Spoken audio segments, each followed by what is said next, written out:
Elena's breath came in short, sharp bursts as Kieran's words echoed through the Gothic arches. The assembled guests, her friends, colleagues, distant relatives who'd traveled from 3 states away, sat transfixed, their faces a kaleidoscope of confusion and disbelief. Mrs. Henderson from the veterinary clinic clutched her pearls so tightly her knuckles had gone white. Dr. Reeves, her mentor and boss, looked like he'd swallowed his tongue. "I'm sorry. What did you just say?" Elena's voice cracked, barely audible above the rain's relentless percussion against the windows. Her grandmother's antique lace dress, which had felt like a second skin just hours ago, now seemed to constrict around her ribs. Kieran stepped closer, water streaming from his dark coat, yet somehow he appeared untouched by the storm's fury. His silver eyes, impossible otherworldly silver, never left her face. "You heard me, Elena Blackwood. You carry the mark. You always have." The pendant at her throat grew warm, then hot. Elena's free hand flew to the delicate silver chain, fingers closing around the intricate Celtic knot that had been her grandmother's final gift. She'd worn it every day for the past 5 years, a simple remembrance of the woman who'd raised her after her parents' car accident. Now it burned against her palm like a brand. "This is insane," she whispered, but even as the words left her lips, fragments of suppressed memories began surfacing. Her grandmother's hushed phone conversations that always stopped when Elena entered the room. The way Nana would watch the treeline during full moons, as if expecting something, or someone. The stories she'd dismissed as folklore about their family's connection to the wilderness, to something ancient and powerful that ran in their bloodline like a hidden river. Father Matt Kenna, who'd baptized Elena 28 years ago, rose from his position near the altar. His weathered hands shook as he gripped his prayer book. "Son, I don't know who you are or what you think you're doing, but this is a house of God. You need to leave. Now."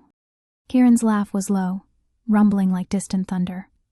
"I've been walking this earth longer than your church has stood, priest. I mean no disrespect to your God, but there are older laws at work here. Laws written in starlight and sealed in blood." The temperature in the church seemed to drop 10 degrees. Elena felt the hair on her arms rise, and not from cold. Every animal instinct she'd developed through years of working with wild creatures screamed that she was in the presence of an apex predator. Yet beneath the fear, something else stirred, a recognition so deep it felt cellular. "Elena." Her best friend Sarah's voice cut through the supernatural tension. "Elena, honey, let's just go. Let's get you out of that dress and—" "No." Elena surprised herself with the firmness in her voice. She looked down at her bouquet, petals scattered now from her trembling, then back at Kieran. "You say I carry a mark." "What mark? What are you talking about?" Kieran extended his hand, palm up. Carved into his skin, or perhaps burned there, was a symbol identical to the one on her pendant. The Celtic knot seemed to pulse with its own inner light. "Your grandmother made a pact," he said, his voice gentle now, almost tender. "Her grandmother before her. A protection spell that has kept this town safe for generations. In exchange, when the time came, when I needed a mate to continue my bloodline and prevent my kind from extinction." He paused, studying her face. "The firstborn daughter of your line would be given the choice to fulfill that bargain." "Mate?" The word escaped Elena like a strangled laugh. "You're talking about marriage? To a complete stranger? This is the 21st century, not some medieval—" "I'm talking about destiny." Kieran's eyes flashed, and for just an instant, Elena could have sworn she saw something wild and predatory looking back at her. "I'm talking about the reason you've never felt quite human, Elena. Why you can calm any animal with a touch. Why you see better in the dark than you should. Why the full moon calls to you in ways you've never understood." The pendant was burning now, so hot she could smell her skin starting to singe. But she couldn't let go. Around them, the wedding guests watched in horrified fascination as their carefully ordered world tilted off its axis. "I'm a veterinarian," Elena said desperately. "I have a practice, a life, a mortgage. I was supposed to marry Marcus today, and—" Marcus knew. Kieran's words cut through her protests like a blade. "He's known what you are since the night he proposed. Why do you think he really ran, Elena? Love conquers many things, but fear of the supernatural isn't one of them. The church bells began to toll, marking the hour when her wedding should have concluded. Instead, Elena stood at a crossroads between everything she'd believed about herself and a truth that promised to remake her from the cellular level up. The stranger who claimed to be her destiny waited, patient as stone, while the storm raged on.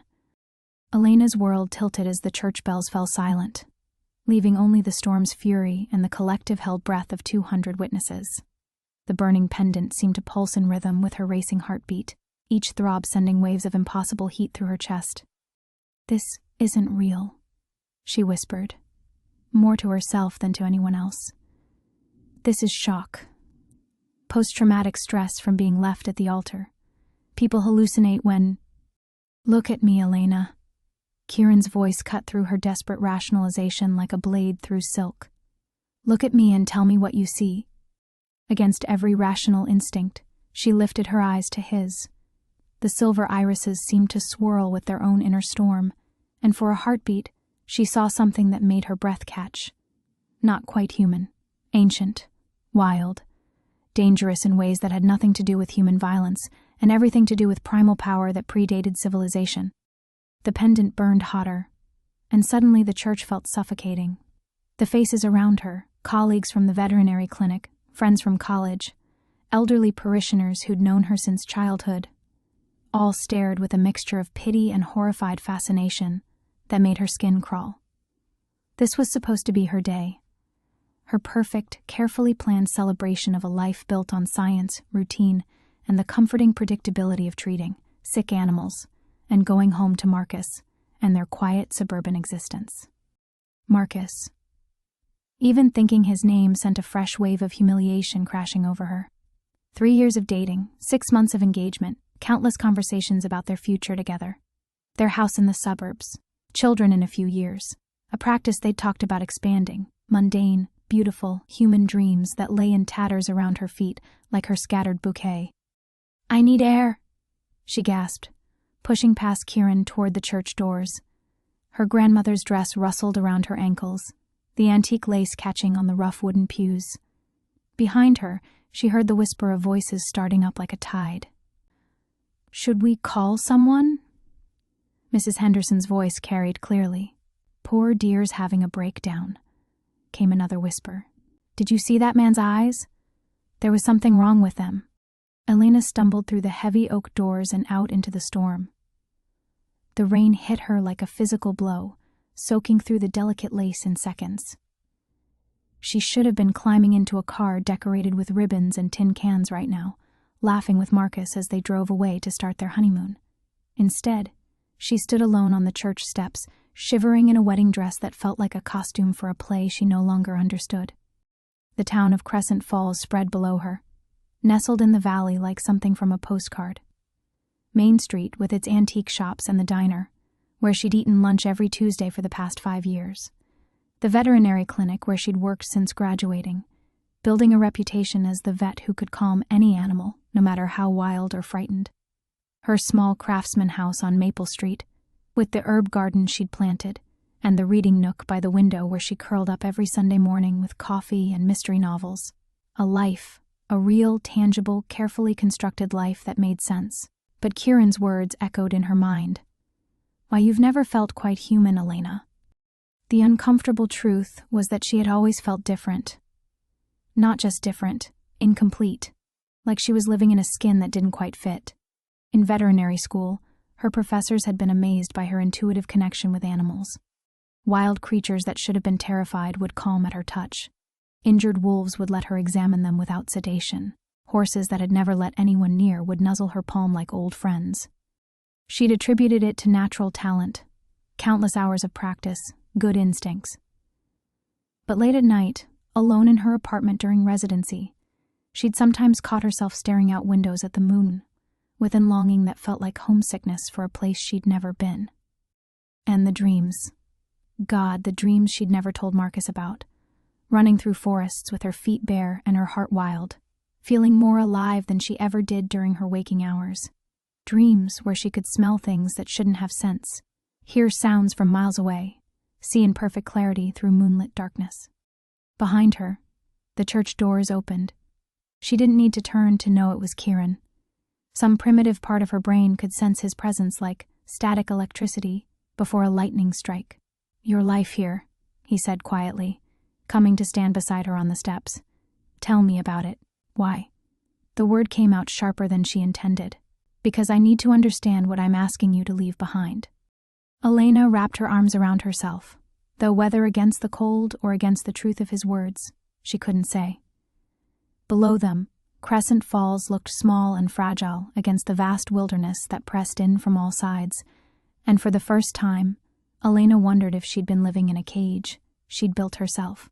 Comfortable, predictable, and ultimately too small for whatever was stirring to life inside her chest. A rumble of thunder echoed through the valley, and Elena felt it reverberate through her bones in a way that seemed entirely too familiar. She found herself speaking before she'd consciously decided to answer his question. "I save things," she said, her voice barely audible above the rain. "Animals, mostly. Last month I performed emergency surgery on a golden retriever who'd been hit by a car. Before that, a hawk with a broken wing. Yesterday I treated a cat who'd been poisoned by antifreeze." She paused, watching the water cascade off the church's Gothic eaves. "I've built a life around fixing what's broken. And yet you cannot fix what's broken in yourself." The words hit her like a physical blow. Elena turned to face him fully for the first time since they'd stepped outside, taking in the sharp angles of his face, the way the storm seemed to part around him without touching him. "Nothing's broken in me." "No?" Kieran's silver eyes held hers steadily. "Then why do you take medication to sleep through the full moons?" Elena's blood turned to ice. "How could you possibly know that? Why do you avoid the hiking trails that lead into the deep forest, even though you moved to Montana specifically for the wilderness access?" "I don't." "Why?" he continued relentlessly. "Do you volunteer at the wildlife sanctuary every weekend, working with creatures that should terrify you, when you could spend that time with the man you were supposed to marry today?" Each question felt like a scalpel cutting through carefully constructed lies she'd told herself for years. Elena's hand went instinctively to her pendant, which had cooled to a gentle warmth against her palm. The metal felt different now, not like jewelry, but like something alive. "Marcus understood," she whispered. "He knew I needed that work. Marcus tolerated it. There's a difference." As if summoned by their conversation, the sound of tires on wet gravel carried up from the church parking lot. Elena looked down to see Marcus's silver sedan pulling away, not toward their shared apartment, but toward the highway that led out of town. Her chest tightened as she watched the taillights disappear around the bend. "He's not coming back," Kieran said quietly. "He left you a letter. It's on your kitchen table." "You can't know that." "I can smell his fear from here, even through the storm. It's been building for weeks." Kieran stepped closer, and Elena caught a scent that made her head spin. Pine needles and moonlight, wild honey, and something indefinably masculine that sent heat spiraling through her stomach. "He knew what you were becoming, Elena. What you've always been." The pendant grew warm again, and with it came a flood of memories she'd pushed down for years. Her grandmother's stories about women in their family who could speak to wolves. The way Nana's eyes would glow amber in the lamplight sometimes, just for a moment. The old leather journal hidden in the attic that Elena had found after the funeral. Pages filled with pressed flowers, strange symbols, and entries written in a language she couldn't read but somehow understood. "I'm a veterinarian," she repeated, but the words felt hollow now. "I have responsibilities, patients who depend on me. Mrs. Chen's bringing her cat in Tuesday for vaccinations. The Morrison farm needs their horses examined for—" "Dr. Reeves can handle the transition," Kieran interrupted. "He's been wanting to expand the practice anyway." Elena stared at him. "You've thought this through. You've actually planned how to dismantle my entire existence. I've waited 3 years for the right moment to claim you. Did you think I'd leave the details to chance?" 3 years. Elena's engagement to Marcus had lasted 6 months, but they'd been dating for 3 years. The coincidence sent a chill down her spine that had nothing to do with the rain soaking through her dress. "You've been watching me. Protecting you. There are others who would use you to get to me, Elena. Your awakening power makes you valuable to those who would see my bloodline ended permanently." As if to underscore his words, A howl echoed from the forest beyond the town limits, too deep and resonant to be from any normal wolf. The sound raised goosebumps along Elena's arms and sent a responding call vibrating through her chest, a sound she caught herself before it escaped her lips. Kieran's eyes sharpened. You felt that. It wasn't a question. Elena wrapped her arms tighter around herself, but she couldn't deny the truth. The howl had called to something primal in her blood, something that wanted to answer back. What happens if I say no? She whispered. What happens if I choose my human life? Kieran was silent for a long moment, studying her face. When he spoke, his voice carried a weight that seemed to settle in her bones. Then you'll spend the rest of your years feeling like you're suffocating, wondering what you were meant to become. The dreams will get stronger. The pull of the moon will grow unbearable. And eventually, the part of you that's awakening will tear free whether you will it or not, without guidance, without control, and without the protection of my pack. Thunder rolled overhead, and Elena felt the choice crystallizing before her, like ice forming on glass. Stay and slowly lose her mind, or step into a world that terrified and called to her in equal measure. The weight of Kieran's words settled over Elena like a shroud. She pressed her back against the cold stone of the church wall, feeling trapped between the life she'd built and the destiny he claimed awaited her. The rain continued its relentless assault, but she barely noticed anymore. Her mind was spinning through every carefully laid plan that was crumbling to dust. I can't, she whispered, more to herself than to him. I can't just walk away from everything. From everyone. What everyone? Kieran's voice was gentle but unyielding. Your fiancé just fled rather than face what you're becoming. Your colleagues see you as the eccentric vet who works too many nights at the wildlife center. Your friends... He paused, studying her face. When did you last have dinner with someone who wasn't Marcus? When did you last feel truly known by another human being? The questions hit like physical blows because they illuminated a truth she'd been avoiding. Elena thought of her small circle of acquaintances, work friends who made polite conversation about the weather and weekend plans, Marcus's friends who'd always seemed to tolerate rather than embrace her, the handful of college friends scattered across the country who she exchanged Christmas cards with but rarely called. Sarah, she said desperately. Sarah's been my best friend since...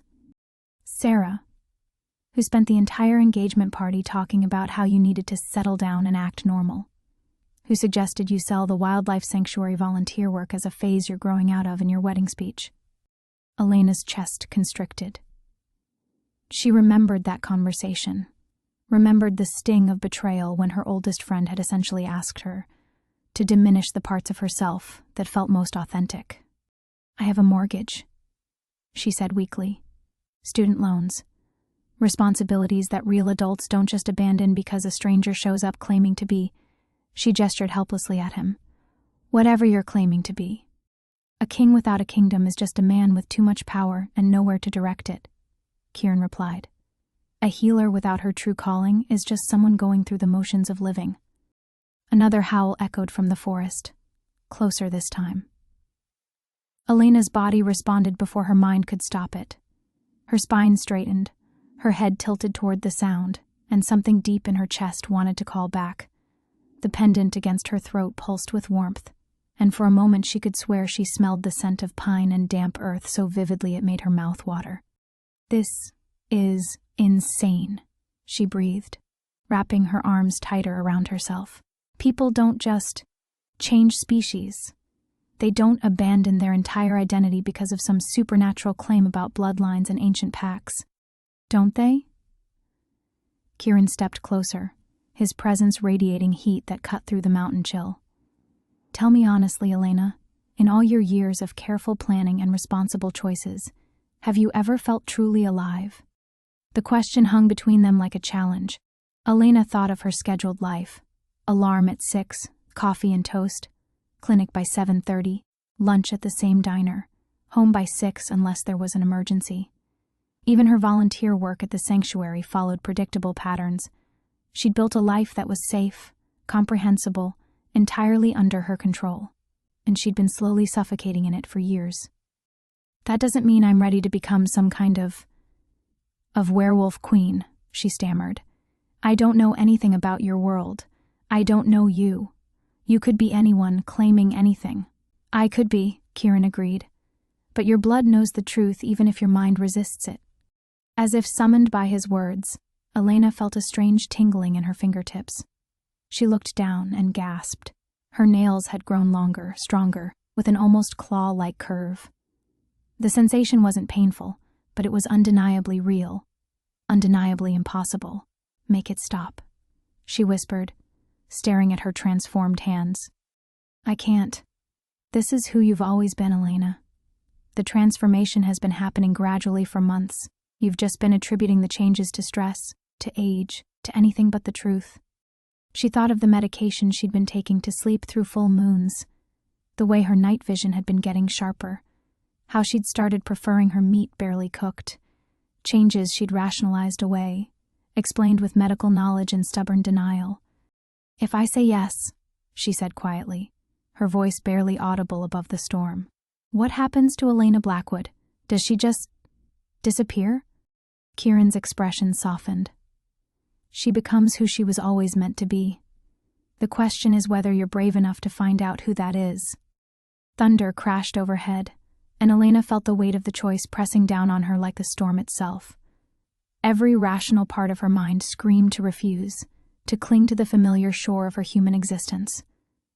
But something deeper, something that felt like coming home, whispered that the only real choice was how long she'd keep fighting the inevitable. Elena stared at her transformed hands, watching her nails slowly return to normal, as the rain drummed against the church steps. The physical proof of her changing nature should have terrified her, but instead it brought an odd sense of relief, like finally seeing the monster that had been lurking in the shadows of her peripheral vision for years. 3 years, she said suddenly. You said you've been watching me for 3 years. That means you were there when I started dating Marcus. I was. You watched me fall in love with someone else, plan a wedding, build a life with another man. The words tasted bitter. Were you just waiting for it to fall apart? Kieran's jaw tightened almost imperceptibly. I was waiting for you to realize it didn't fit, that he could never be what you needed. What I needed, Elena repeated, and suddenly the careful life she'd built felt like a costume she'd been wearing to a masquerade ball, beautiful and elaborate, but fundamentally not her. You don't know what I need, don't I?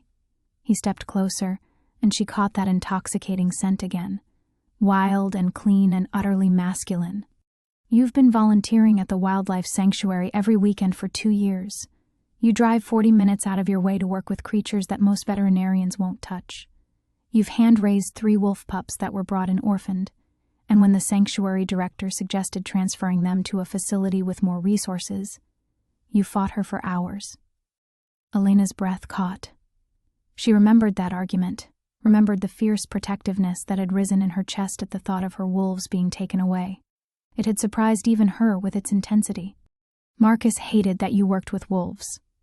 Kieran continued relentlessly.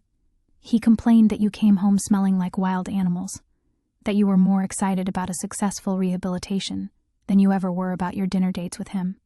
The truth of it hit her like a physical blow. She thought of Marcus's barely concealed irritation when she'd returned from the sanctuary with stories about the progress her wolves were making, the way his eyes would glaze over when she talked about animal behavior, how he'd started making plans for weekends without consulting her, assuming she'd choose him over her volunteer work. He proposed to you the week after you were almost attacked by that rabid coyote, Kieran said quietly, not because he was afraid of losing you, but because he thought a near-death experience might finally make you choose a safer, more conventional life. Elena's hand went to her throat, where Marcus's engagement ring had hung on a chain beneath her pendant. Both were gone now, lost somewhere in the chaos of the ceremony. You don't know that. I know he told his friends he was hoping marriage would cure you of your wilderness obsession. I know he'd already started looking at houses in suburban developments an hour away from the sanctuary. I know he took that job offer in Denver and was planning to surprise you with it after the honeymoon. Each revelation felt like another thread in her carefully woven life snapping free. Elena thought of the conversations she and Marcus had had about their future, how he'd always steered them toward safer topics when she mentioned expanding her work with wildlife rehabilitation, how he'd suggested she might want to focus on domestic animals exclusively once they had children. He was going to ask me to leave Montana, she whispered. He was going to ask you to leave yourself behind, Kieran corrected. And you would have done it, wouldn't you? Because that's what good, responsible women do. They compromise themselves into smaller and smaller spaces until they disappear entirely. The pendant against Elena's throat pulsed with warmth, and suddenly she could see her future mapped out like a medical chart. The move to Denver, the sterile suburban practice treating pampered house pets, weekend visits to sanitized dog parks instead of wild mountain forests. Children who would inherit her gifts but never be allowed to explore them. A slow suffocation disguised as a successful life. I can't, she said. But the words felt different now. Not a refusal of Kieran's offer, but a refusal of that tame, diminished future. You can't what? Elena looked down at her hands, steady now but still carrying the memory of transformation. She thought of the wolf pups at the sanctuary, how they'd whimpered with joy when she arrived each weekend, how they'd press against the fence of their enclosure, not seeking escape but seeking connection with someone who understood their wild nature. I can't go back to pretending, she said quietly. I can't spend the rest of my life making myself smaller. Thunder rolled overhead, and this time Elena lifted her face to meet it. The rain felt different on her skin now, not punishing but cleansing, washing away the last vestiges of a life that had never quite fit. If I do this, she said, turning to face Kieran fully, there's no going back. No returning to my practice, my house, my human identity. No, he agreed. There isn't. Elena took a deep breath, tasting storm and pine and possibility on her tongue. Then I choose the unknown. The words hung in the air between them, and Elena felt something shift in her chest, not just acceptance, but a wild, terrifying sense of freedom. Kieran's silver eyes blazed with an emotion she couldn't name, and when he stepped forward, the space between them crackled with electricity that had nothing to do with the storm. The choice is made, he said, his voice carrying a formality that seemed to resonate in her bones. But choosing and becoming are different things entirely. Your transformation will not be gentle, Elena, and there are those who will see it as an opportunity. Before she could ask what he meant, the sound of approaching vehicles cut through the rain. Elena turned to see headlights winding up the mountain road, not one car but several, moving in formation with military precision. Who? The council, Kieran said grimly, and she heard something like resignation in his voice. They've been monitoring the bloodline traces for decades, waiting for signs of awakening. Your little display during the ceremony did not go unnoticed. Elena's heart hammered against her ribs. What kind of council? The kind that believes lycanthropes should remain a myth. The kind that has made it their mission to ensure my bloodline dies with me. His hand moved to the small of her back, protective and possessive. They've been hunting the last of us for 50 years. The lead vehicle pulled into the church parking lot, followed by two others. Elena watched as figures emerged, men and women in dark clothing that seemed to absorb the stormlight. They moved with predatory grace, and even at a distance, something about them made her skin crawl. We need to leave, now. Kieran's urgency was palpable, but Elena found herself frozen, staring at the approaching figures. I can't just run. I have responsibilities here. My patients will be dead along with you if we don't move. His voice carried an edge of command that made her wolf blood respond instinctively. Elena, these people don't negotiate. They don't capture.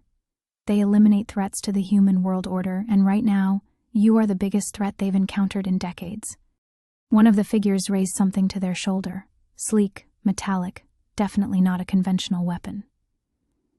Elena felt Kieran tense beside her, his body shifting in ways that seemed to blur the line between human and something else entirely. The forest, he said. Can you run? I'm wearing a wedding dress and heels.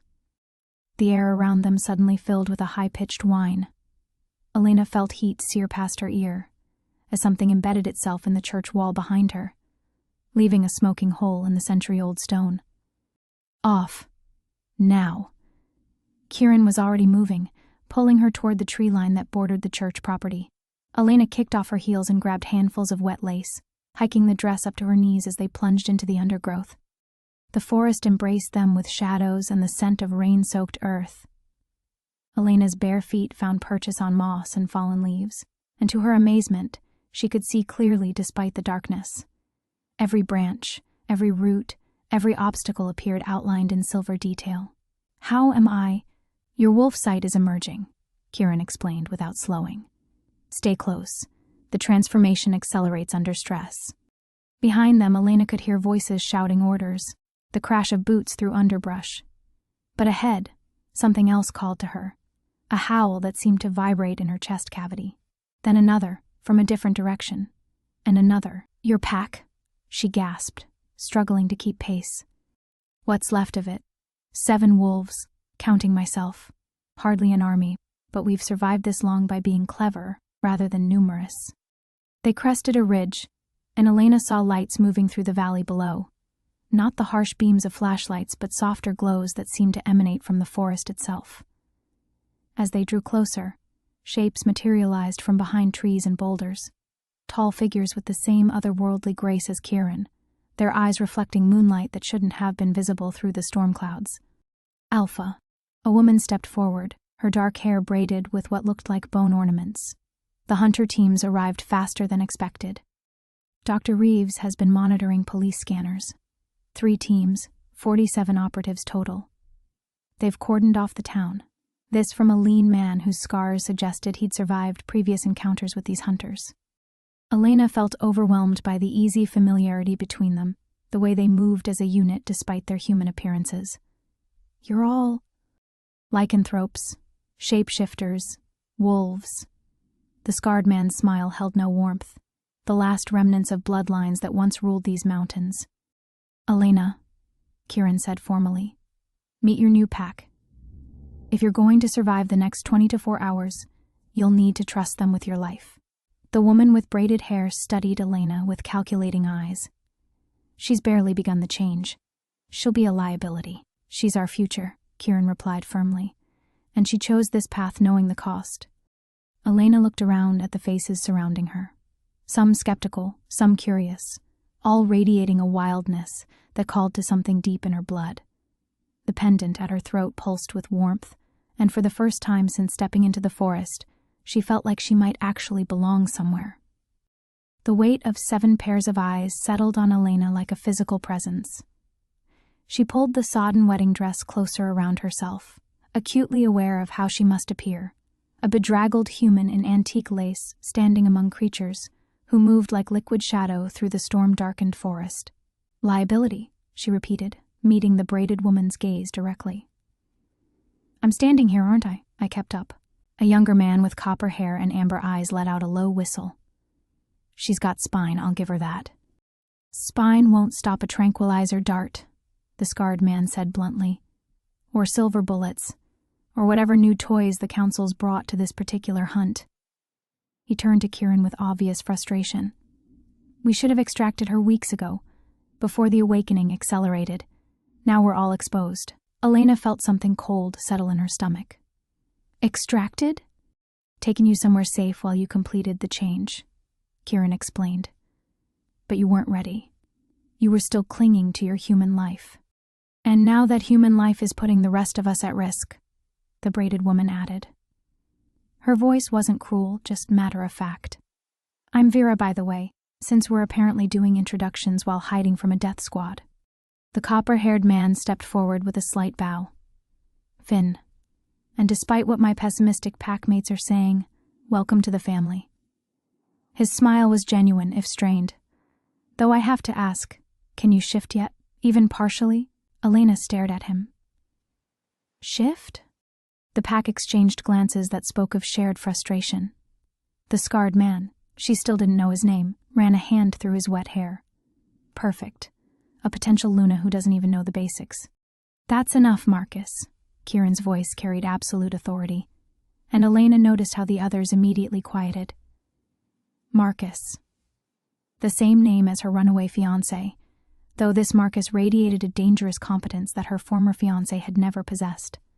"We need to move," Vera said, tilting her head towards sounds Elena couldn't quite hear. "They're using thermal scanners now. The storm won't hide us much longer." "Where?" Kieran asked. The old mine shaft system. Dr. Reeves has supplies cached there, and the iron ore will interfere with their tracking equipment. Elena felt the pendant at her throat pulse with sudden heat. Wait. The word came out more forcefully than she'd intended, and to her surprise, the entire pack turned to look at her. There's something you should know about those mine shafts. I treat the rescue dogs that work search and rescue up there. 3 separate teams have reported strange readings in the tunnels over the past 6 months. Electromagnetic anomalies, and... She hesitated, knowing how it would sound. The dogs won't go past the 3rd level, any of them. Even the most experienced. Tracking dogs just... Stop. Marcus's scarred face showed the first hint of interest he displayed toward her. What kind of readings? I don't know the technical details, but the team leader mentioned it was similar to patterns they'd seen near other, unusual sites. Other supernatural sites, Finn translated. Hellmouth territory. Elena blinked. Hellmouth? Places where the barrier between our world and others wears thin, Vera explained impatiently. Usually ancient sites, burial grounds, locations where significant magical events occurred. She fixed Elena with a sharp look. How long have you been in this area? Born here. My grandmother's family has been in Crescent Falls for 4 generations. The pack exchanged another series of meaningful glances. This time, Elena caught an undercurrent of something that might have been excitement. 4 generations, Marcus mused, during the last great pack wars. The bloodline wasn't just hidden, Kieran said slowly, and Elena heard something like wonder in his voice. It was anchored, tied to a power source. Before Elena could ask what that meant, a howl echoed through the valley, not from the pack, but from something else entirely. Something that made every wolf present freeze with instinctive recognition. Council hounds, Vera breathed. They've brought trackers. The sound came again, closer now, followed by the mechanical whine of vehicles pushing through terrain they weren't designed to handle. Elena felt her body respond to the threat with changes she couldn't control. Her vision sharpened until she could see individual raindrops. Her hearing expanded until she could track the heartbeats of her packmates. And her sense of smell exploded into a complex map of scents that told stories she was only beginning to understand. The mine, Kieran decided. Whatever's down there, it's better than what's up here. As they prepared to move deeper into the forest, Elena caught Marcus studying her with calculating eyes. You're changing faster than anyone I've seen, he said quietly. That's either going to save us all or get us killed.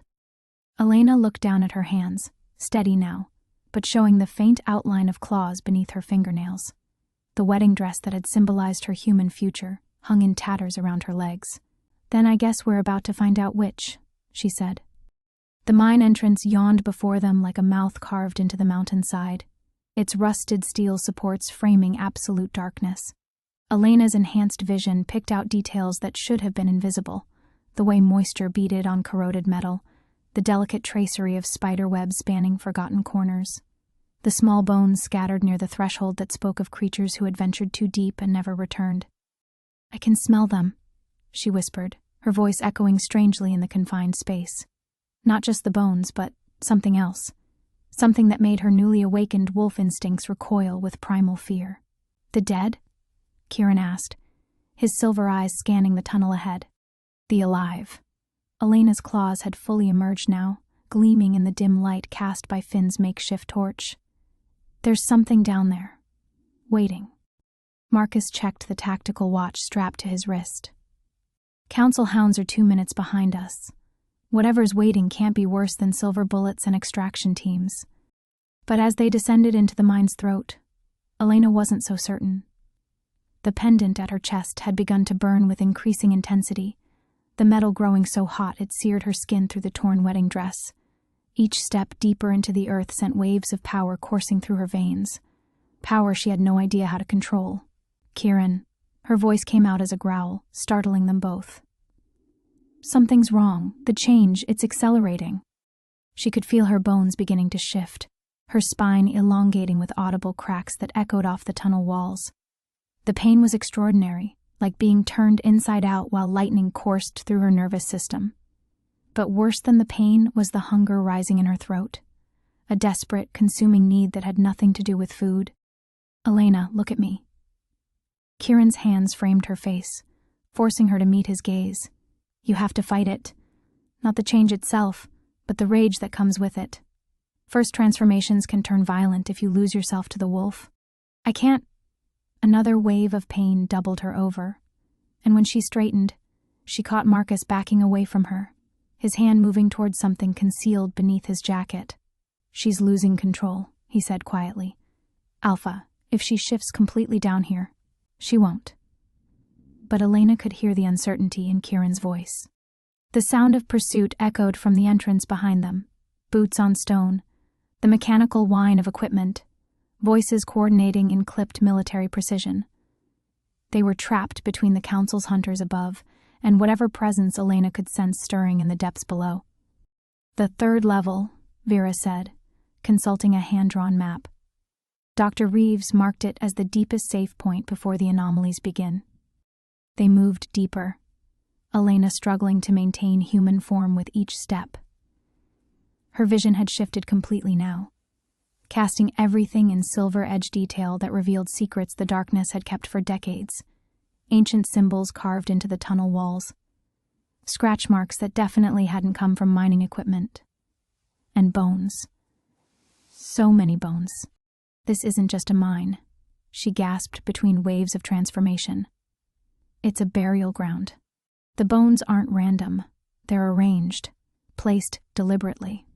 Finn's torch illuminated a wider chamber ahead, and Elena's enhanced hearing caught the sound of running water.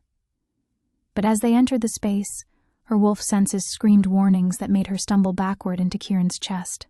"Don't." The word tore from her throat with inhuman force. "Whatever you do, don't go near the water." The underground stream cut across their path, its surface black, and still despite the sound of current Elena could hear beneath. But it was what lay on the far bank that made her blood freeze, dozens of figures standing motionless in the shadows, their eyes reflecting the torchlight with predatory patience. "Council advance team?" Marcus whispered, raising what Elena now saw was a modified crossbow. "No," Kieran said grimly. "Those aren't human." The figures began to move forward with fluid, inhuman grace, and Elena realized they had walked directly into a trap that had been waiting far longer than any council operation. These creatures had been here when her great-grandmother first came to Crescent Falls. They were the reason the mine had been abandoned, the reason the rescue dogs refused to descend past certain levels, and they were the reason her bloodline had been anchored to this place for 4 generations. "They've been waiting for me," Elena whispered, understanding flooding through her as the pendant's heat reached unbearable levels. This was never about escaping the council. This was about delivering me exactly where I was meant to be. Behind them, the sounds of pursuit grew closer. Ahead, the waiting figures began to smile, revealing teeth that belonged to nothing human. And within Elena's chest, the wolf finally broke free of every restraint she had left, flooding her consciousness with hunger, fury, and power she was utterly unprepared to control. The wolf erupted from Elena's human form like a dam bursting, tearing through muscle and bone with savage efficiency. Her wedding dress shredded as her body expanded, the antique lace dissolving into ribbons that fell away like shed skin. The transformation that should have taken hours compressed into seconds of excruciating agony that left her gasping on the mine floor, neither fully human nor completely wolf. "Elena!" Kieran's voice seemed to come from very far away, though she could see him kneeling beside her with perfect clarity. Her vision had shifted into something alien. Colors she had no names for painting the underground chamber in impossible detail. But it was the hunger that terrified her most, not for food but for violence. For the taste of blood and the satisfying crack of bones between her jaws. She could smell the fierce sweat of her packmates, could hear their hearts hammering with prey rhythm that made her newly emerged fangs ache with anticipation. "She's not in control."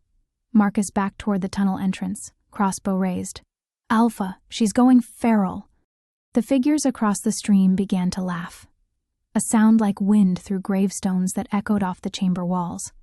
Elena tried to stand, to warn the others about the approaching threat, but her legs had elongated incorrectly, leaving her trapped in an agonizing hybrid form that belonged neither to human nor wolf. The pendant, one of the creatures called across the dark water. Its voice carried the weight of centuries. 4 generations we have waited for the blood debt to be paid. 4 generations since your ancestor promised us a worthy sacrifice. Kieran spun toward the voice, and Elena saw his face drain of color. Blood debt? Did you think the power came freely? Another creature stepped forward, and Elena's enhanced vision revealed details that made her transformation-addled mind recoil. Ancient human features stretched over something that had never been entirely mortal. The bloodline was anchored here through compact. Protection for the pack, sanctuary for the hunted ones, all purchased with a promise. Elena tried to speak, but only a strangled howl emerged from her throat. The pendant burned against her chest like a brand, and she understood with horrible clarity that every woman in her family had worn it. Her great-grandmother, who had first come to Crescent Falls fleeing some unnamed tragedy. Her grandmother, who had never married, never had children until very late in life. Her mother, who had died in a car accident when Elena was 12.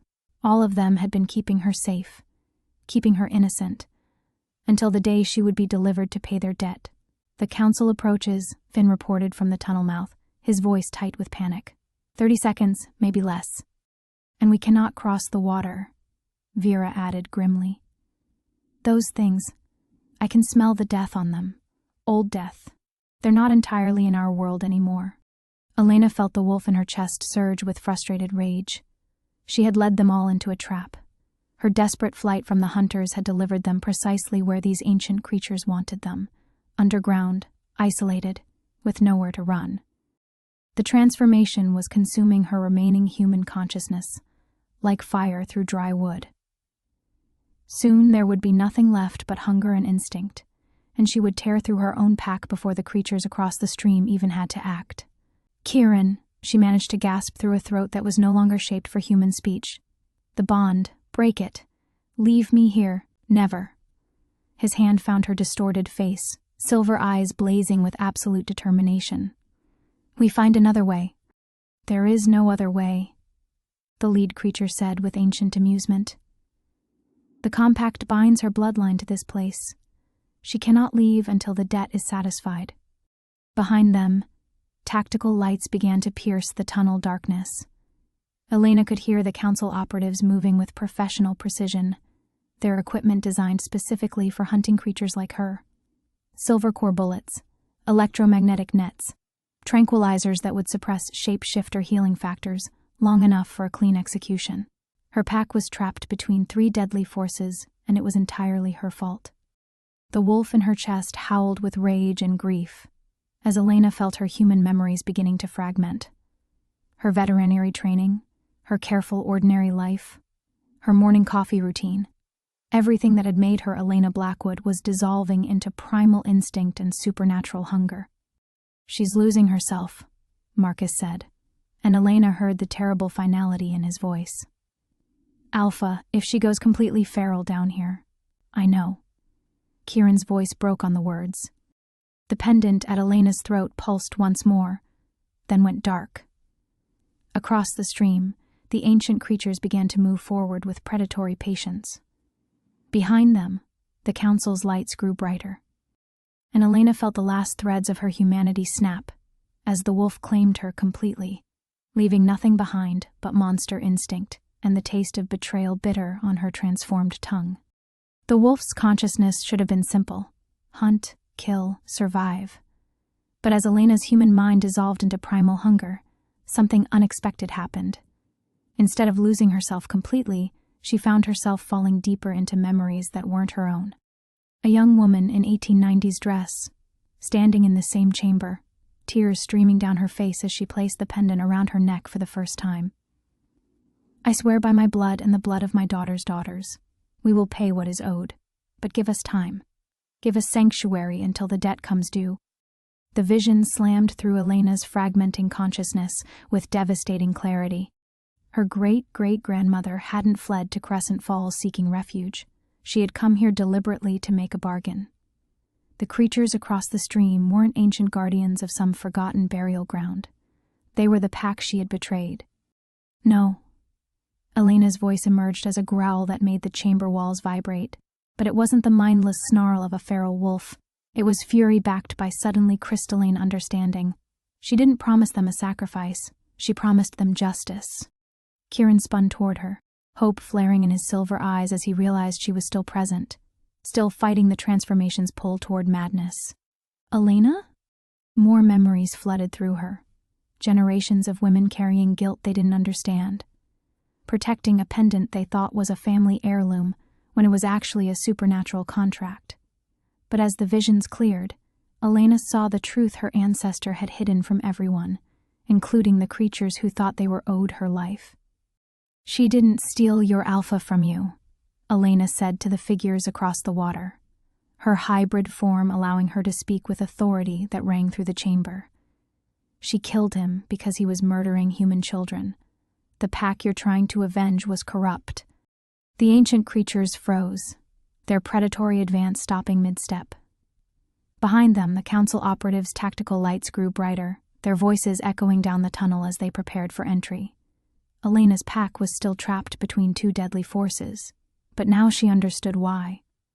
"The council knows about the compact," she continued, pieces falling into place with terrible clarity. "They've been hunting my family for generations, waiting for the bloodline to manifest. They want to weaponize whatever power the pendant has been storing up." Marcus lowered his crossbow slightly. "Storing up how?" Elena looked at the pendant, its surface now dark, but still radiating heat against her chest. 4 generations of women had worn it, never knowing they were feeding it with their life force, their unfulfilled potential for transformation. All that power, compressed and refined, waiting for someone strong enough to channel it properly. "Marcus didn't abandon me at the altar out of cowardice," Elena whispered, another revelation hitting her like a physical blow. "He abandoned me because the council got to him. They knew what I was going to become."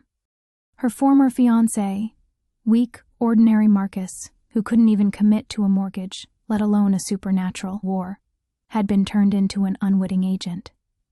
His sudden flight had triggered her awakening at exactly the moment when both the ancient pack and the council were in position to claim her. "They played us all," Vera breathed. "The ceremony, the location, even the storm." "The storm wasn't natural," Elena confirmed, understanding flooding through her enhanced senses. "The council brought weather manipulation equipment. They wanted me to awaken here, in the one place where I'd be trapped between competing claims." But as the tactical team's voices grew louder, Elena realized the most crucial revelation was yet to come. The pendant's accumulated power wasn't just supernatural energy. It was 4 generations of suppressed transformation, compressed into something that could rewrite the fundamental nature of lycanthropy itself. "Kieran," she said urgently, her hybrid form beginning to stabilize as she learned to control the change instead of fighting it. "The mate bond between us, it's not destiny. It's a failsafe. My ancestor built it into the compact as insurance." He stepped closer, understanding dawning in his expression. "Insurance against what?" "Against someone like the council learning to control werewolf bloodlines artificially." Elena felt the pendant's power responding to her will now, no longer burning her but flowing through her like liquid starlight. "If they succeed in weaponizing lycanthropy, the mate bond gives us the power to stop them.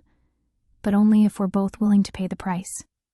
The price, she could see it now in the pendant's stored memories. Using the accumulated power would break the supernatural bindings that kept werewolves hidden from human awareness. It would expose their entire world, ending centuries of careful secrecy. "The debt isn't my life," Elena said to the ancient creatures, who were watching with expressions of growing unease. "It's my choice. Honor your fallen alpha by helping us stop the council from creating an army of controlled werewolves, or stay here pursuing revenge against a woman who died a century ago." Behind them, the first council operative appeared in the tunnel mouth, weapon raised. Elena felt the pendant's power surge through her completely transformed body. And for the first time since this nightmare began, she smiled. Time to choose sides. The ancient creatures across the stream exchanged glances that held centuries of accumulated rage and uncertainty. Elena could feel their indecision like electricity in the air, the weight of their vendetta warring against the truth she had revealed about their fallen alpha's corruption.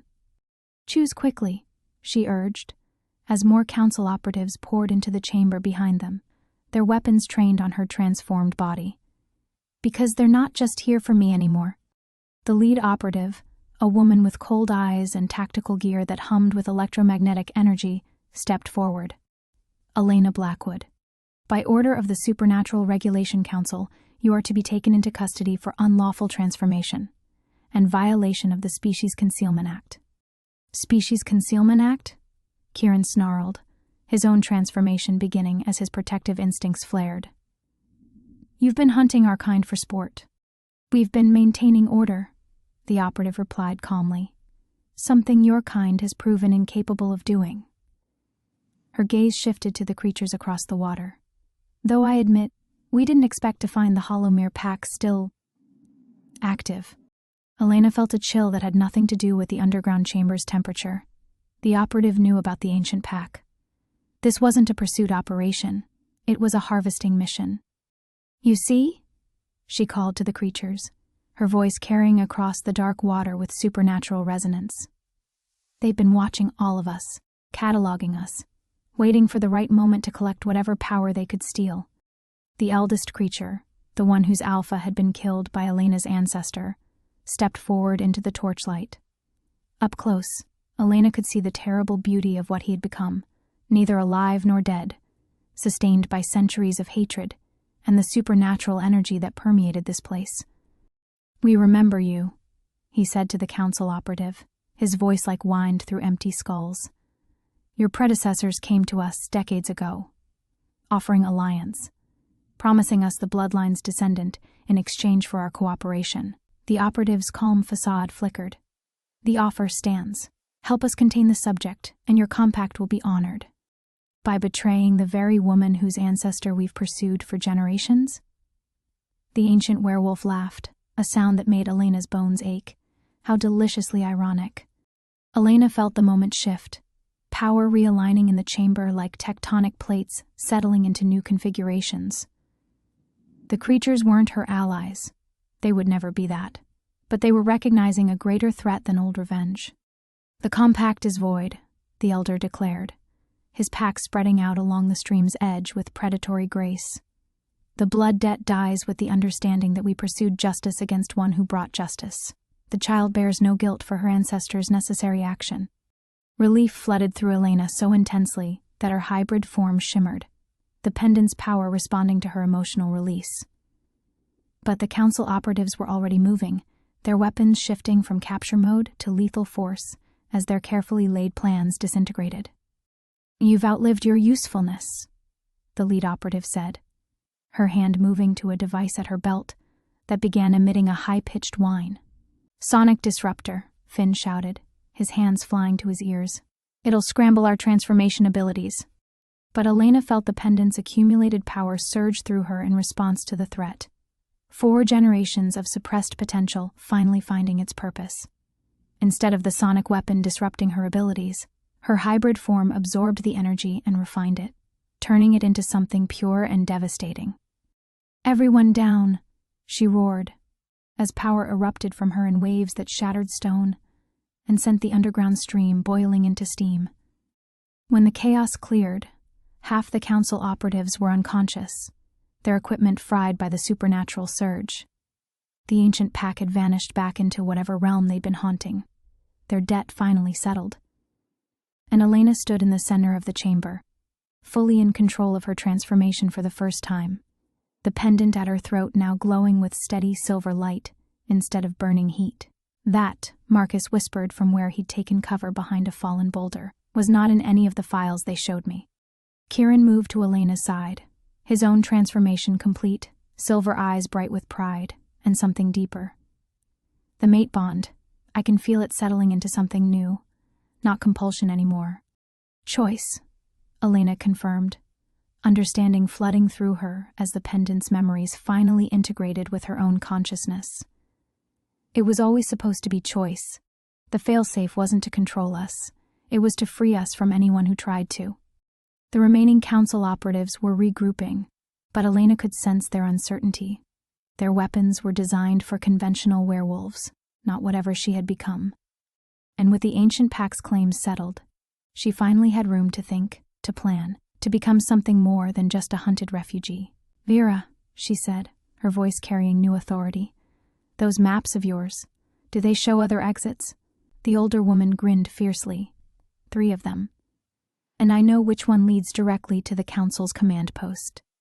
Elena felt her pack moving into formation around her, no longer following Kieran's lead but accepting her as something entirely new. The pendant's power hummed through her veins, and she understood that her transformation was far from complete. Time to take the fight to the hunters. The moment Elena spoke those words, "time to take the fight to the hunters," she felt something fundamental shift in the chamber's dynamics. Her pack wasn't just following orders anymore.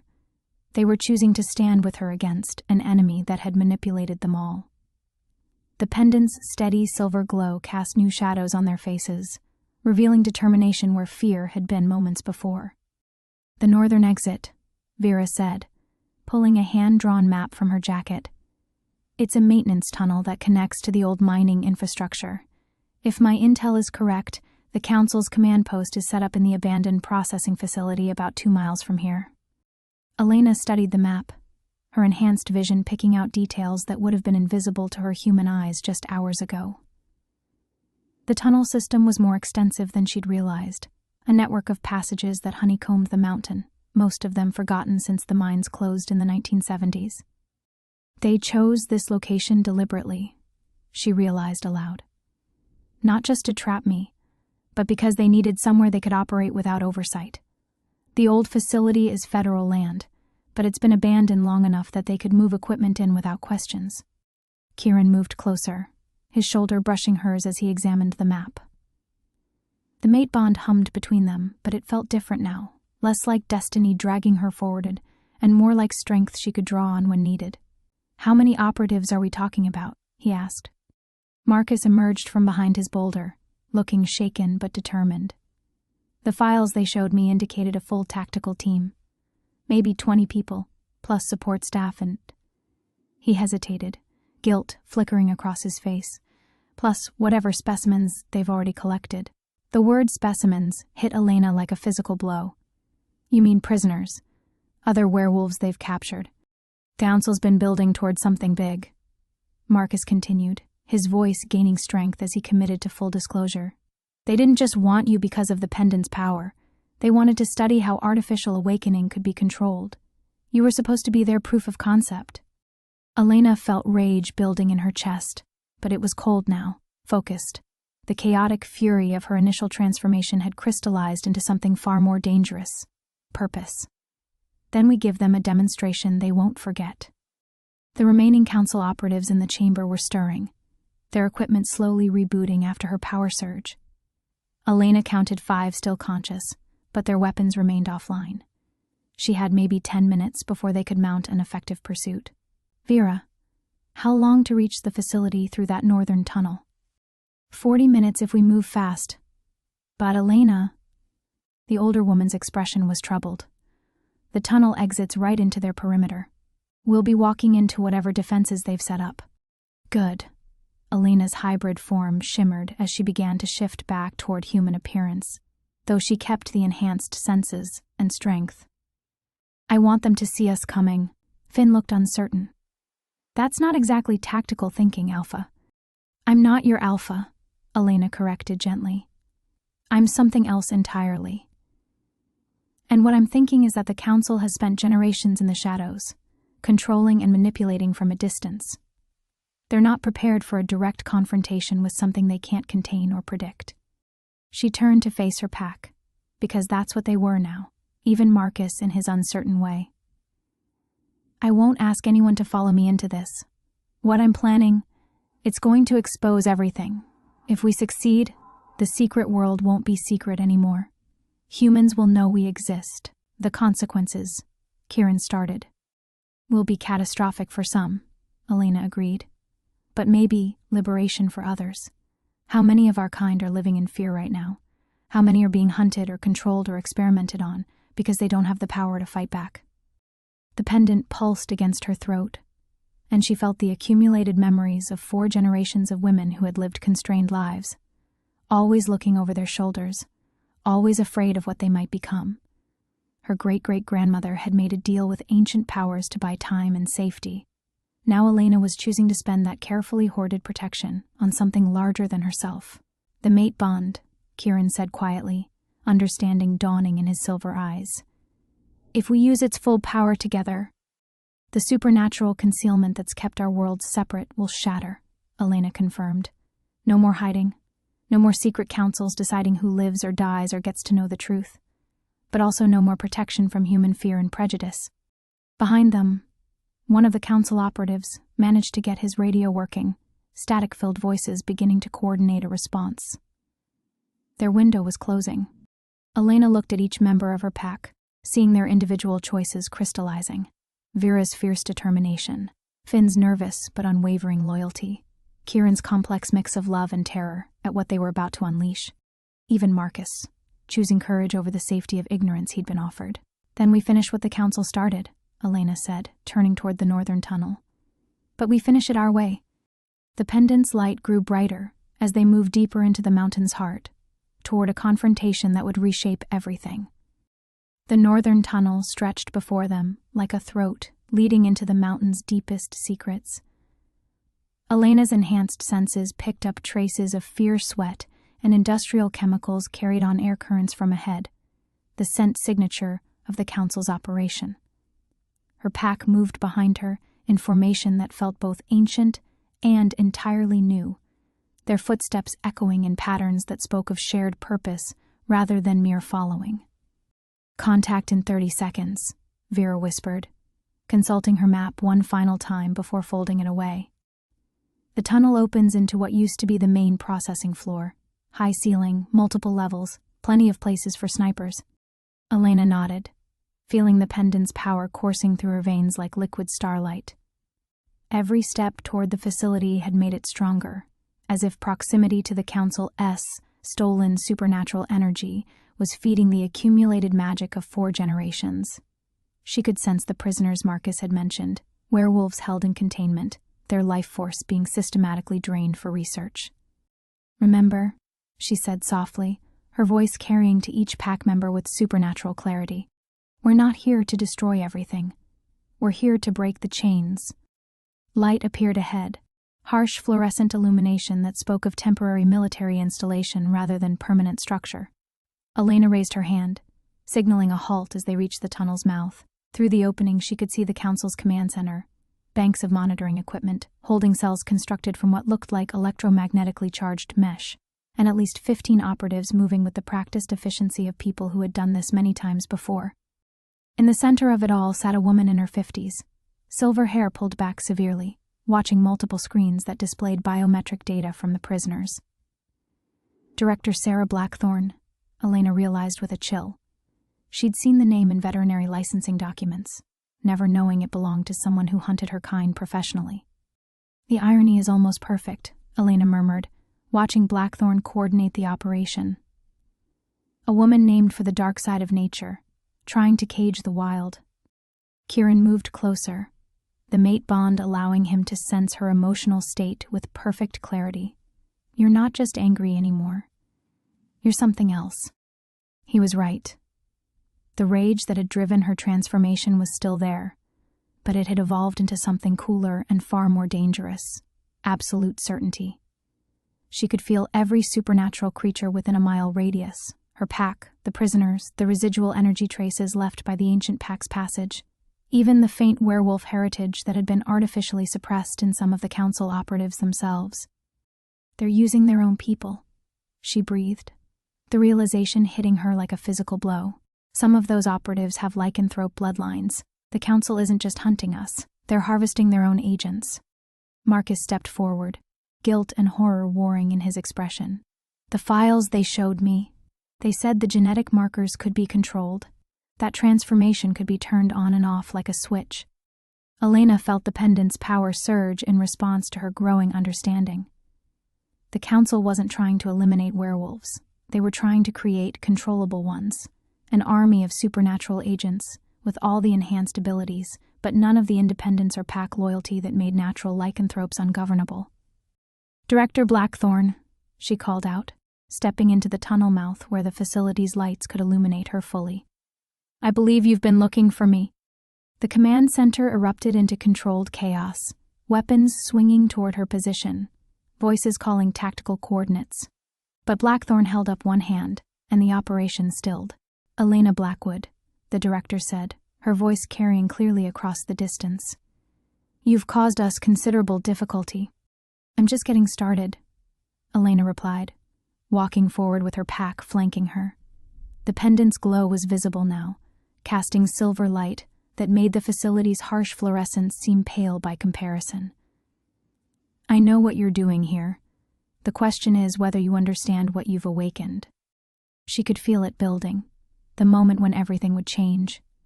The pendant's accumulated power was reaching critical mass, 4 generations of suppressed transformation demanding release. Around her, Kieran and the others were beginning their own changes, responding to her supernatural call. "The compact my ancestor made wasn't to hide us from you," Elena continued, her hybrid form beginning to manifest as she prepared for what was coming. "It was to give us time to grow strong enough to stop you." Director Blackthorn's confident expression flickered as the air in the facility began to hum with released energy. The holding cell's electromagnetic barriers sparked and failed. Alarms started blaring. "All units engage," Blackthorn commanded, but her voice carried the edge of someone who was beginning to realize their carefully laid plans were disintegrating. Elena smiled, feeling the mate bond flare between her and Kieran as their combined power began to reshape reality itself. "Time for the final test," she whispered, and let the pendant's century of accumulated magic explode outward in a wave that would change everything forever. The explosion of power hit the facility like a supernatural tsunami. The pendant's century of hoarded magic erupted outward in waves of silver light that shattered the electromagnetic barriers, overloaded monitoring equipment in showers of sparks, and sent every human in the command center staggering backward from the sheer force of released supernatural energy. But Elena felt no drain from the expenditure. Instead, the mate bond flared to life like a star being born, connecting her to Kieran with an intensity that made their earlier connection seem like a whisper. His power flowed into hers, and hers into his, creating something exponentially greater than either could achieve alone. Around them, the freed prisoners were completing their own transformations, adding their strength to the growing supernatural storm. "Impossible," Director Blackthorn breathed, her composure finally cracking as she watched her carefully constructed operation disintegrating. The pendant's power was supposed to be contained by what? Elena stepped forward, her hybrid form now fully manifested but stable in ways that defied everything the council thought they knew about lycanthrope transformation. "By your stolen research? By the suppressants you've been using on your own people?" She gestured toward 3 council operatives, whose bodies were beginning to convulse as their artificially suppressed werewolf heritage responded to her power. The transformation inhibitors in their systems were failing, overwhelmed by the supernatural energy flooding the facility. "You've been dosing agents with lycanthrope genetics for years," Elena continued, her voice carrying otherworldly authority that made even Blackthorn's remaining loyal operatives hesitate. "Giving them just enough enhancement to be useful, then keeping them chemically leashed. Did you tell them what you were doing to them, or did you let them believe they were fully human, while you slowly poisoned their supernatural nature?" One of the convulsing agents, a young woman Elena recognized from the underground chamber, managed to gasp out words between spasms of involuntary change. "Director, you said the injections were vitamins." Blackthorn's face went ashen as her most loyal soldiers began to understand the scope of her betrayal. But her hand was already moving toward a red switch on her command console, desperation overriding tactical thinking. "Kieran!" Elena shouted, sensing the director's intent through her enhanced awareness. The Lycan King moved with impossible speed, but Blackthorn's finger found the switch first. A new alarm began wailing, deeper, more urgent than the facility alerts. Emergency lighting bathed everything in hellish red as automated systems began venting something into the air circulation. "Aerosolized silver compound," Blackthorn said, her voice regaining some of its earlier confidence. "Concentrated enough to incapacitate any lycanthrope within 15 minutes. You may have freed the prisoners, but you'll all die together. Elena felt the silver particles hitting her enhanced senses like tiny needles. But the pendant's power was already adapting, creating a protective barrier around her pack. Still, she could see the strain on the others. Even Kieran was beginning to show signs of silver poisoning, his movements becoming sluggish. "You're willing to kill your own people," Elena said, noting how the human operatives were also starting to cough and wheeze as the silver concentration rose beyond what even unenhanced humans could tolerate. "How does that make you different from the monsters you claim to be hunting?" "Because I'm trying to save humanity," Blackthorn screamed, her careful control finally shattering completely. "Do you know what happens when your kind stop hiding? When humans realize there are predators walking among them with the strength to tear apart families, to hunt children, to heal them," Elena interrupted, her transformation deepening as she drew power not just from the pendant, but from every supernatural creature in the facility, to protect them from threats they can't see coming, to offer them a larger world than the small, frightened one you're trying to preserve. The air around her began to shimmer as she extended the protective barrier, encompassing even Blackthorn's remaining agents. The director stared in disbelief as her final weapon turned harmless, the silver compound neutralized by Elena's evolved abilities. "This is what you were really afraid of," Elena continued, advancing toward the command console with inexorable purpose. "Not that we'd destroy humanity, that we'd show them how much better things could be when artificial divisions stop mattering." Blackthorn reached for a sidearm, but her hand froze as Elena's power wrapped around her like invisible chains. Not crushing, Elena could feel the difference now between control and domination, but absolutely immobilizing. "The choice is yours, Director," Elena said, her voice echoing with harmonics that spoke of fundamental change rippling outward from this moment. "Help me figure out how to transition your prisoners safely back to their lives, or watch me tear apart everything you've built and rebuild it better." Behind them, the facility's main doors burst open as Vera's contacts arrived. Not just werewolves, but humans who had been working in secret to expose the Council's operations. The supernatural world and the mundane were about to collide. And Elena stood at the center of it all, finally understanding what she had been transformed to become. Not a weapon, not a victim, but a bridge between worlds that had been kept apart for too long. The protective barrier shimmered around them like captured starlight, but Elena could feel it wavering. Not from the silver compound that had been neutralized, but from something deeper. The pendant's accumulated power, 4 generations of carefully hoarded magic, was reaching its breaking point. She had drawn on it so completely that she could sense the ancient artifact beginning to fracture against her throat. "Elena." Kieran's voice carried warning as he felt the strain through their mate bond. "The pendant." "I know." She kept her focus on Director Blackthorn, but part of her awareness was tracking the hairline cracks spreading across the heirloom's surface. Some prices can only be paid once. The facility around them was in chaos, but it was controlled chaos now. The freed prisoners were helping Vera's human contacts process the Council's research, their enhanced senses detecting hidden files and concealed data storage. Marcus was working with the formerly suppressed agents, helping them understand what had been done to them. Everything Elena had hoped to accomplish was happening, but the pendant was dying. "There's another way," Blackthorn said suddenly, her scientific mind apparently still functioning despite her immobilization. "The research data, we've mapped the genetic triggers, the power sources. You could maintain your abilities without the artifact." Elena felt a bitter laugh escape her throat. "Using the same methods you used to torture my kind?" "No, thank you. Not torture. Evolution." The director's voice gained intensity. "You could help us refine the process, create willing subjects instead of forced ones. Bridge the gap between human and lycanthrope in ways that preserve choice." For a moment, Elena felt tempted. The pendant's power was intoxicating. The sense of being able to protect everyone she cared about addictive, in ways she was only beginning to understand. With the Council's resources and her newfound abilities, she could reshape the world into something safer, kinder, more just. But the pendant pulsed against her throat, and suddenly she could feel them. Her grandmother, great-grandmother, all the women who had carried this burden before her. They whispered in harmonics only she could hear, reminding her of the choice that had started it all. Her great-great-grandmother hadn't made a deal with ancient powers to gain control over others. She had sacrificed her own supernatural nature to buy time, to give future generations a chance to choose their own path. The pendant wasn't meant to be a permanent solution. It was meant to be a bridge, a way to preserve power until someone was strong enough to use it for its true purpose. "The barrier is expanding," Vera called out, wonder in her voice. Elena looked up and realized the older woman was right.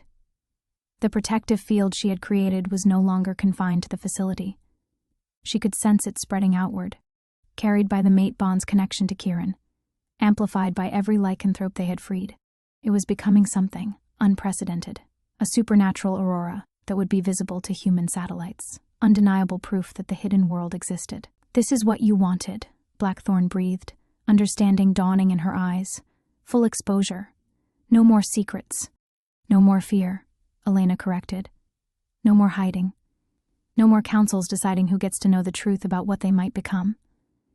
She felt the pendant crack further, its silver surface beginning to shed fragments of crystallized moonlight, but also no more protection from the consequences. The mate bond flared as Kieran stepped closer, his hand covering hers on the pendant's chain. "We don't need protection anymore. We have each other." Elena felt tears she hadn't expected streaming down her face. He was right. The community they had built over these intense days was strong enough to survive exposure. The freed prisoners, the awakened agents, the human allies who had risked everything to help them. They represented something new, something that could weather whatever storm was coming, but it would cost her everything she had gained. "When the pendant breaks," she said quietly, "I'll lose most of this power. I'll still be changed. The mate bond will preserve some enhancement, but I won't be able to protect everyone like this anymore." "You were never supposed to," Marcus said from across the facility, his voice carrying clearly in the supernatural stillness. That was the council's mistake, thinking protection meant control. Elena looked around at faces filled with understanding. They knew what she was choosing, what she was giving up. The pendant had made her powerful enough to stand against the council, to free the prisoners, to force the hidden world into the light. But keeping it would mean preserving the same concentrated power that had corrupted so many before. She closed her eyes, feeling the mate bond's warmth, the pack's solidarity, the rightness of the choice even as it broke her heart. "Then let's finish what my great-great-grandmother started," she whispered, and deliberately shattered the pendant against the facility's concrete floor. The explosion of released power lit up the night sky for 300 miles. The explosion faded slowly, like thunder rolling away across distant mountains, leaving behind a silence so profound that Elena could hear her own heartbeat echoing in her ears. The pendant's fragments glittered on the concrete floor like fallen stars, each piece still pulsing with faint residual light, before gradually dimming to ordinary silver. Elena felt the change immediately. The overwhelming surge of power that had flowed through her for days was gone, replaced by something smaller but somehow more solid. Her enhanced senses remained, her hybrid form felt stable rather than forced, and the mate bond with Kieran thrummed with quiet strength instead of supernatural fire. She was still more than human, but she was no longer a walking force of nature. "It's done," she said, her voice barely above a whisper but carrying clearly in the supernatural stillness that lingered in the facility. Around her, the aftermath of their confrontation was becoming visible. The electromagnetic barriers remained permanently offline, their generators fried beyond repair by the pendant's final release. Emergency lighting cast everything in amber shadows that made the facility feel less like a prison and more like a place where something important had ended. Director Blackthorn stood frozen where Elena's power had left her, but the binding had dissolved with the pendant's destruction. She could move again, but she didn't. Instead, she stared at the scattered fragments of the ancient artifact, as if trying to comprehend what she had just witnessed. 4 generations, Blackthorn said finally. 4 generations of accumulated power, and you just gave it up. "I gave it back," Elena corrected, feeling oddly peaceful despite her exhaustion. Power like that was never meant to be hoarded by one person. It was meant to be shared. She could sense the truth of that statement rippling outward through the facility. Every lycanthrope present, the freed prisoners, the awakened agents, even Kieran, carried a trace of the pendant's released energy now. Not enough to grant them Elena's former abilities, but sufficient to strengthen their natural gifts and deepen their connections to each other. Kieran moved to her side, his hand finding hers with the easy familiarity of the mate bond. "How do you feel?" he asked, concern evident in his silver eyes. Elena considered the question seriously. She felt smaller than she had moments ago, more vulnerable, but also more herself. The pendant's power had been intoxicating, but it had also been isolating. She had become something separate from the very people she was trying to protect. "Human," she said, then smiled at the irony. "More human than I've felt since this all started, even though I'll never be fully human again." Marcus approached them cautiously, his expression a mixture of relief and residual guilt. "The Council's research data," he said. "We've secured all of it. The suppressants they were using on their agents, the genetic mapping, everything. But without your enhanced abilities." "We'll do what humans have always done," Elena interrupted. "We'll figure it out together, slowly, with lots of mistakes and arguments and eventual progress." She gestured toward the facility around them. "No more shortcuts. No more forcing transformation on unwilling subjects, or suppressing it in those who carry the heritage naturally." Vera was coordinating with her human contacts near the facility's entrance, but she looked up at Elena's words. "The exposure is spreading," she reported. "Satellite feeds are picking up the aurora effect from the pendant's destruction. By morning, every major news network will be running footage of something that can't be explained by conventional science." Elena felt a flutter of anxiety, not for herself, but for all the lycanthropes who had been living safely in hiding, who would now have to navigate a world where their existence was undeniable public knowledge. Then Kieran's hand squeezed hers, and she felt the echo of that same concern from him, followed by his quiet confidence that they would adapt. "We'll need safe houses," she said, her mind already moving toward practical considerations. "Counseling services for people discovering they have lycanthrope heritage, legal advocates for when the government tries to figure out how to classify us, medical professionals who understand transformation physiology, community centers," Kieran added. "Places where newly awakened lycanthropes can learn control without fear. Educational outreach," Marcus suggested hesitantly, "to help humans understand that we're not the monsters from their nightmares." Elena looked around at the group of humans and lycanthropes working together in the ruins of the Council's operation, and felt something she hadn't experienced since Marcus had first fled their wedding. Hope for the future she was actually going to live, rather than hope for some idealized destiny. "We'll build it all," she said firmly. "Piece by piece, choice by choice, exactly the way it should have been built from the beginning." The pendant's fragments had stopped glowing entirely now, but Elena could still feel their legacy in the strengthened bonds between everyone present. Her great-great-grandmother's sacrifice had finally reached its intended conclusion, not in the hoarding of power but in its willing release to those who would use it wisely. The hidden world was hidden no longer, and they were all about to discover what came next.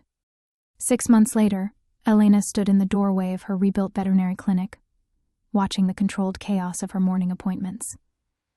Mrs. Henderson was trying to keep her cat carrier steady while discussing her tabby's dietary needs, completely unfazed by the fact that Elena's assistant Jake occasionally let his enhanced hearing slip into wolf sensitivity during examinations. At the reception desk, Sarah, one of the freed council prisoners, scheduled appointments with the same calm efficiency she brought to everything, her lycanthrope heritage now a source of strength rather than shame. The world had changed, but perhaps not as dramatically as Elena had expected.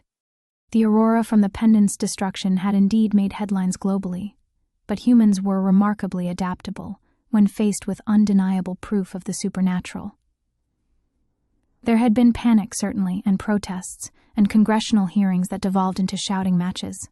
But there had also been curiosity, acceptance, and a pragmatic recognition that lycanthropes had been living peacefully among them for generations. Elena's clinic had become an unofficial community center, exactly as she'd envisioned. The back rooms housed counseling sessions for newly awakened lycanthropes, while the main space served as neutral ground where humans and supernatural beings could interact naturally. She'd had to expand twice already, and Kieran was helping her draw up plans for a dedicated community building next door. The bell above the door chimed, and Elena looked up to see Marcus entering with a young woman who radiated the nervous energy of recent awakening. He caught Elena's eye and nodded toward the consultation room where she held her weekly support sessions. Their reconciliation had been tentative at first, too much hurt and betrayal to simply erase, but working together toward common goals had gradually rebuilt their friendship on more honest foundations. Marcus understood now that his abandonment at their wedding hadn't been cowardice, but a subconscious recognition that Elena was meant for something larger than the life they'd planned together. He was happier serving as her ally than he'd ever been as her fiancé. "Dr. Blackwood?" Mrs. Henderson's voice pulled Elena's attention back to the present. Whiskers seems to respond better when you're examining her. "Is it true that lycanthropes can communicate with regular animals?" Elena smiled, appreciating how matter-of-factly the older woman posed the question. "Not communicate exactly, but we do have enhanced empathy with animals. They tend to trust us more readily."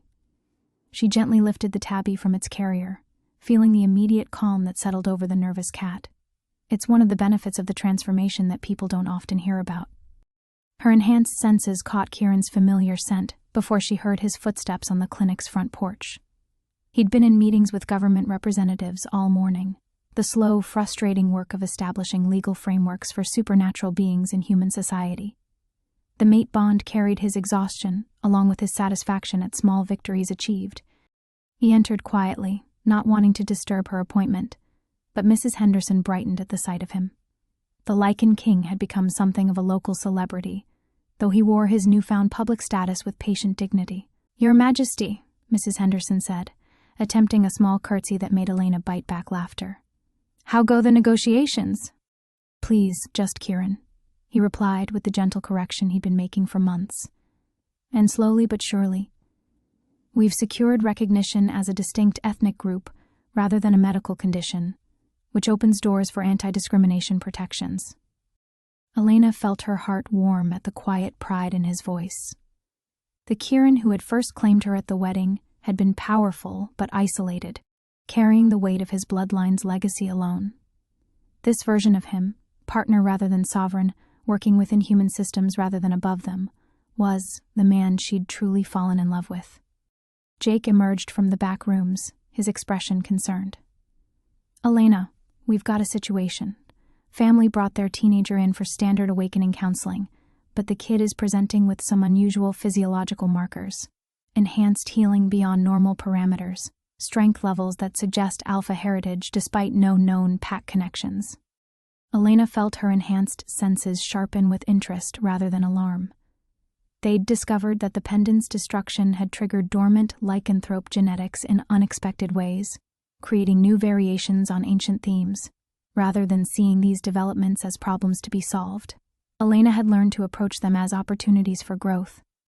"Let me finish with Mrs. Henderson, then I'll take a look," she said, already mentally shifting into the hybrid role she'd discovered she was meant for.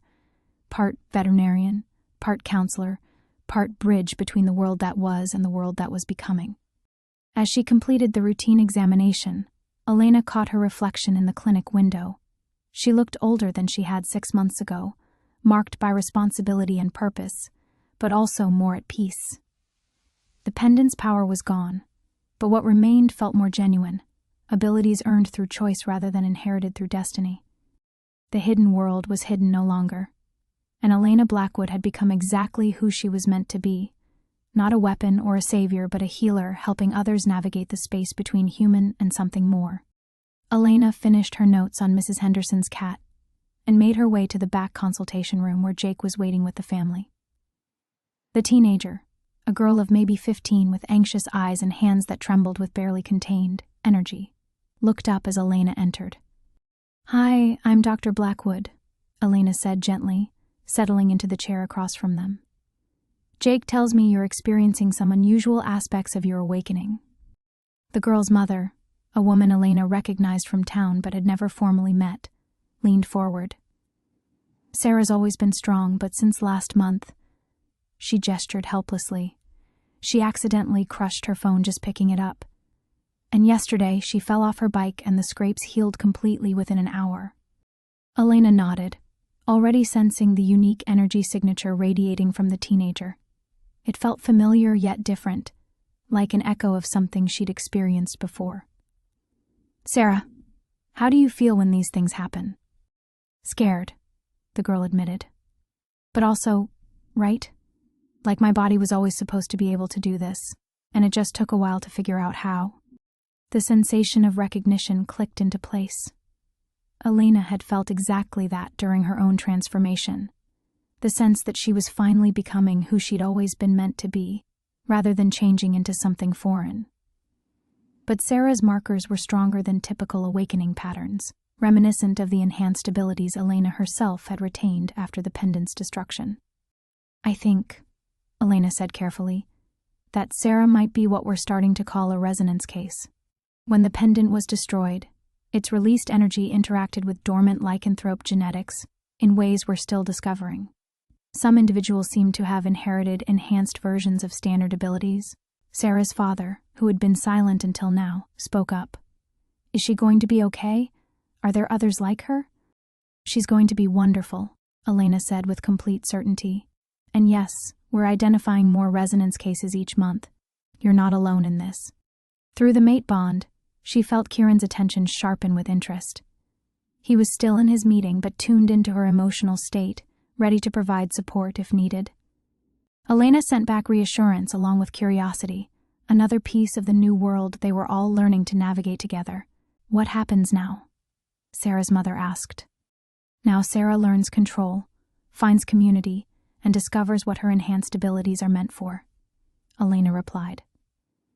"Just like the rest of us did." She spent the next hour working with Sarah on basic grounding techniques, watching the teenager's confidence grow as she learned to channel her strength rather than fear it. By the time the family left, Sarah was smiling genuinely for the first time since entering the clinic. Elena returned to the main area to find Kieran waiting for her. His government meetings apparently concluded. The afternoon light streaming through the clinic windows caught the silver in his eyes, making them gleam with the same otherworldly beauty that had first captured her attention at their disastrous wedding. "How did the negotiations go?" she asked, settling into his arms with the ease of 6 months' practice. "Better than expected. The Department of Supernatural Affairs is officially launching next month, with liaisons from all known lycanthrope communities." He pressed a kiss to the top of her head. "They want you to consider heading the medical advisory board." Elena felt a flutter of excitement mixed with apprehension. That would mean traveling, leaving the clinic more often. It would also mean ensuring that every awakening lycanthrope has access to proper medical care and counseling, Kieran pointed out. "Sarah won't be the last resonance case we see. Others will need advocates who understand what they're going through." Through the clinic windows, Elena could see the town of Crescent Falls continuing its daily rhythm. Human and lycanthrope neighbors chatted over fence lines. Children played together in the park regardless of their heritage, and the local coffee shop displayed a sign advertising full moon specials with the same cheerful practicality they'd once reserved for seasonal drinks. Her grandmother's pendant was gone, but the legacy it represented lived on in every successful integration, every moment of understanding between species, every choice to embrace change rather than fear it. Elena had lost her extraordinary power, but gained something far more valuable, a community of people committed to building a better world together. "I'll consider the position," she said finally, watching Marcus emerge from the counseling room with his newest charge, looking significantly more hopeful than when they'd arrived. "But only if we can structure it so the work happens from here. This clinic, this community, it's where the real change is taking place." Kieran's smile held all the warmth of their mate bond and the promise of years ahead spent in service to something larger than themselves. "Then here's where we'll stay." The sun was setting over Crescent Falls, painting the sky in shades of amber and gold that reminded Elena of the pendant's final glow. She had been abandoned at the altar, claimed by a Lycan king, and transformed by ancient power into something unprecedented. But in the end, she had found her way home to exactly where she belonged, not as a destined savior or supernatural weapon, but as Elena Blackwood, healer and bridge builder, surrounded by chosen family and committed to the patient work of change. The hidden world was hidden no longer, and it was more beautiful in the light than any of them had dared imagine.